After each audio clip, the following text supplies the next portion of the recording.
Hi everybody, welcome to Paper Wishes vlog. I'm Lene Gehrig, and today I've got these adorable chipboard pieces from Scrapbooking, and they come all the way from Poland. We've got, let me go through all of these, Little Fairies chipboard. This one is Two Fairies chipboard, Fairies with the oval frame chipboard, the small wishing well.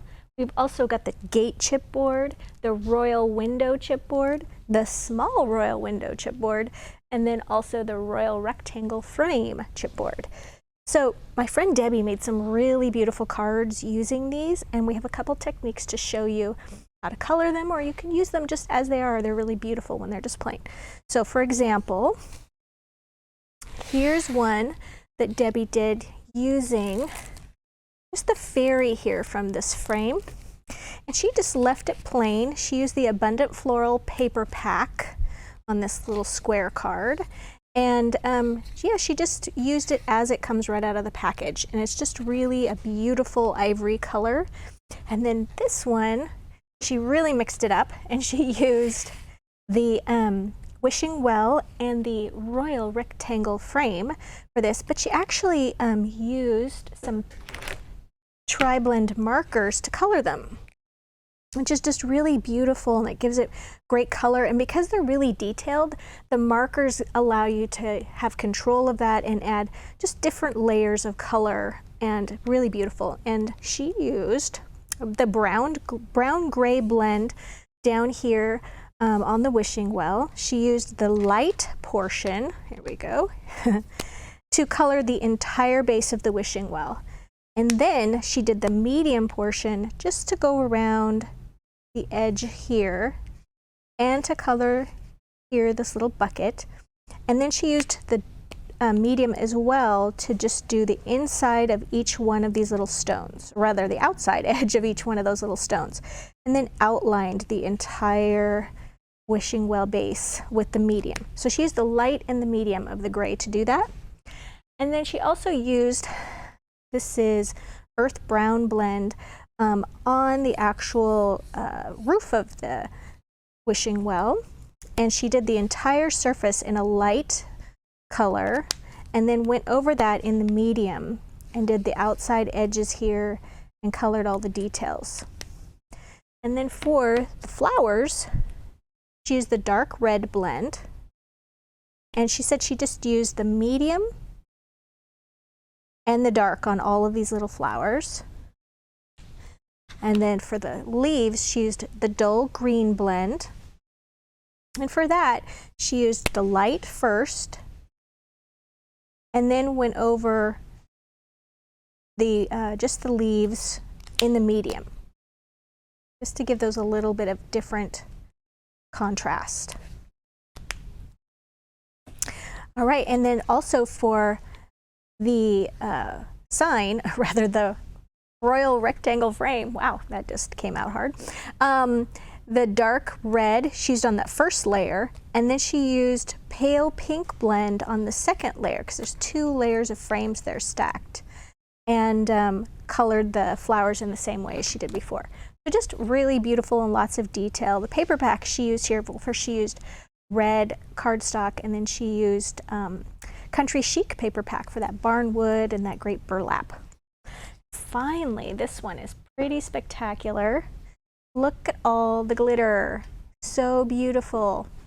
So Debbie used for this one the gate chipboard, and also these great little fairies. And let me show you how she went about this.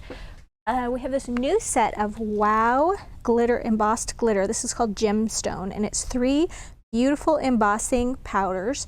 And she used for this one the aquamarine on the gate.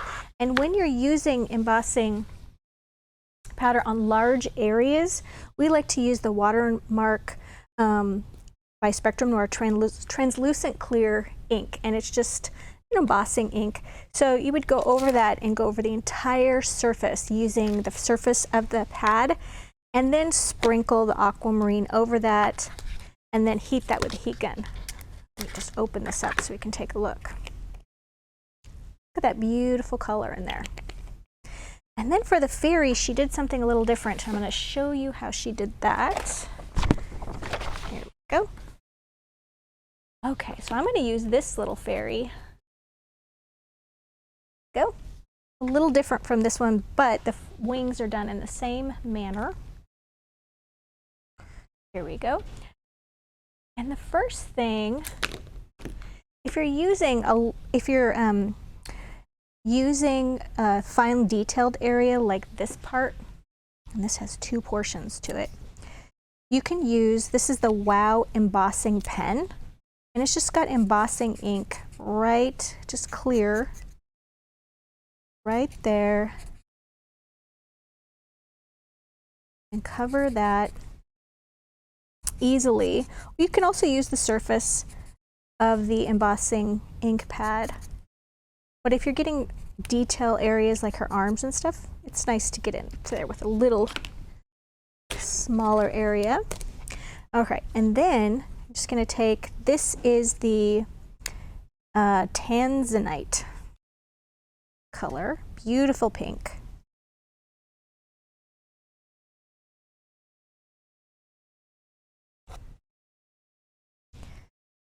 Just going to tap that off. I actually like to just pick some up that way and kind of press it into the ink. There we go. And we're going to use our heat gun, and I forgot to bring my tweezers. So we're just going to use some scissors here.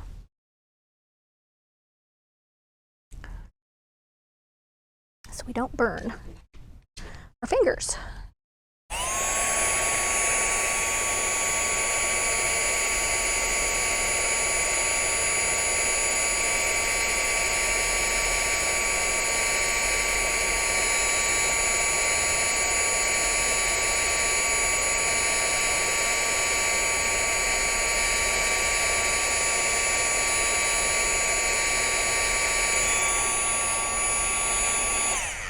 Now, sometimes it can be hard to tell with glitter embossing powder when it's actually done its job and when it's actually melted, but I find that it just changes color a little bit and kind of deepens in color. And I missed a spot here, so we're going to add a little bit more to the head and the feet there where I was holding on to it.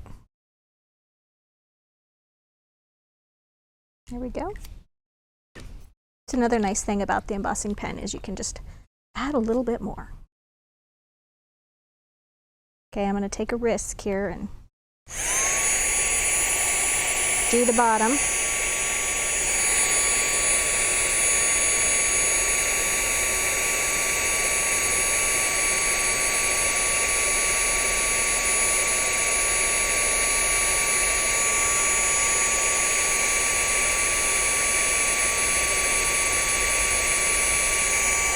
There we go. All right. And then Debbie also had a great tip. For the wings, she colored those in earth brown. And then she used this wonderful product. This is Sunset Orange Opal Blaze Polish. And it's just this wonderful stuff.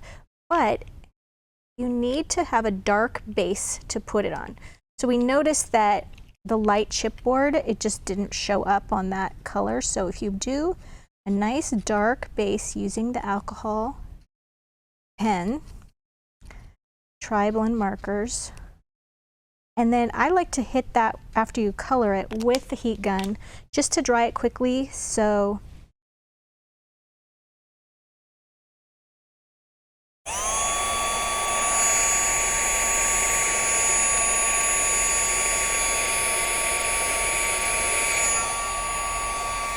just a little bit. All right, so now we're going to paint on wonderful stuff. And it gives a really,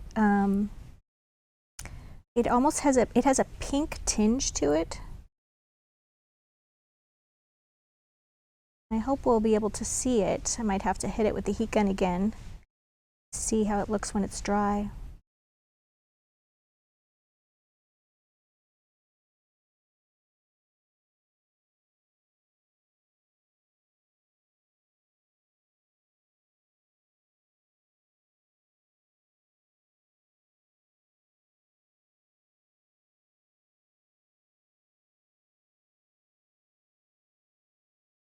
There we go.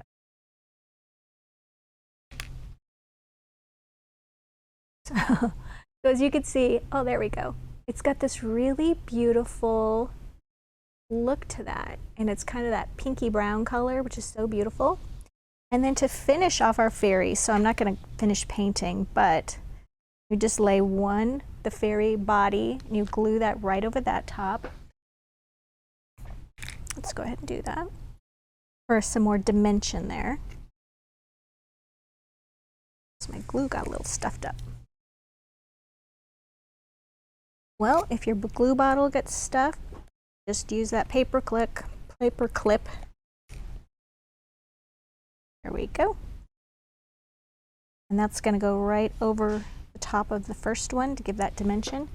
And then I didn't paint the wings, but I think the wings are really great because you just glue one slightly over the other like that, and look at the dimension. Hot glue would be best for the wings, but let me see if I can show you here.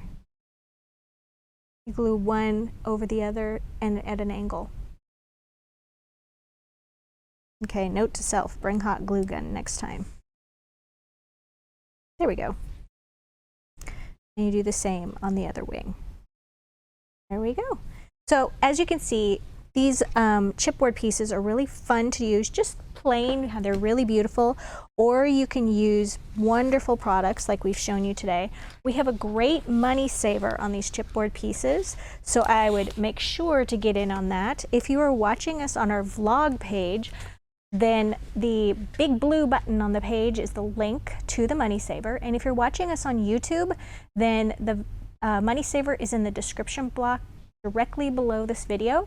So just click on that and it'll take you to the money saver, and there's also a link to paperwishes.com where you can see lots more videos and all kinds of fun products to play with. So thanks for joining me today, and I'll see you next time.